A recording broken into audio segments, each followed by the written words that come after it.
ने एक बार फिर से घातक रूप ले लिया। इजराइल ने दक्षिण गाजा के खान यूनिस शहर पर घातक हवाई हमला किया।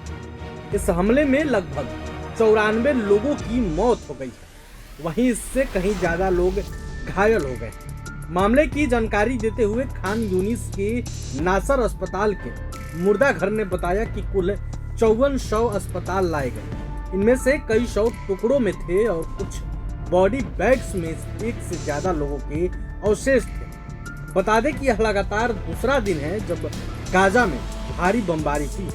इससे ठीक एक दिन पहले यानी बुधवार को उत्तरी और दक्षिणी गाजा में हुए हमलों में कम से कम 70 लोगों की मौत हुई, जिनमें लगभग 2 दर्जन बच्चे भी शामिल हैं। इसमें सबसे महत्वपूर्ण बात यह है कि इजराइल का यह हमला ऐसे समय पर हो रहा है जब अमेरिकी राष्ट्रपति डोनाल्ड ट्रंप मिडिल ईस्ट की यात्रा पर है। हालांकि वे इजराइल नहीं जाएंगे, लेकिन उनकी यात्रा से यह उम्मीद जताई जा रही थी कि शायद कोई संघर्ष विराम या मानवीय सहायता की घोषणा हो सकती है। लेकिन इसके इतर अभी भी इजराइल गाजा पर धुआंधार बमबारी कर रहा है।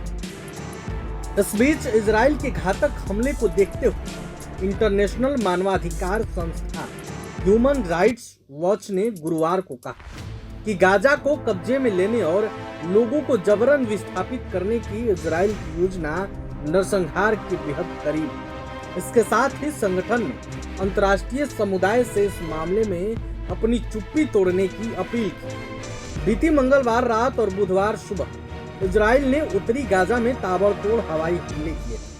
इस दौरान कम से कम 22 बच्चे मारे गए। जबलिया में इंडोनेशिया अस्पताल ने बताया कि हमलों में कुल मिलाकर 70 लोगों की मौत हुई है। हमला अमेरिका की मध्यस्थता में हमास की ओर से एक इजरायली अमेरिकी बंधक को रिहा करने के एक दिन बाद हुआ।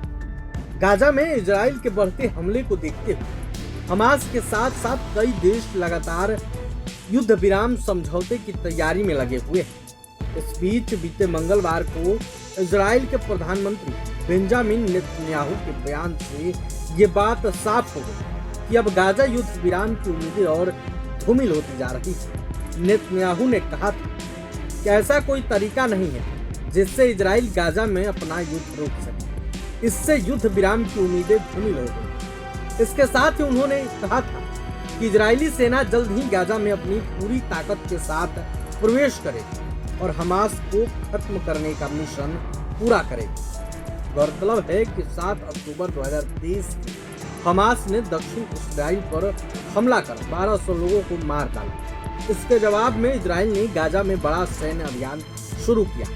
गाजा के स्वास्थ्य मंत्रालय की माने तो इजराइल के हमले में अब तक लगभग 53,000 फिलिस्तीनी मारे जा चुके हैं, जिसमें बड़ी संख्या में महिलाएं और बच्चे शामिल हैं। वहीं लाखों लोगों को विस्थापित होना पड़ा है। प्रभातखबर.com, विश्वास वही, रफ्तार नहीं।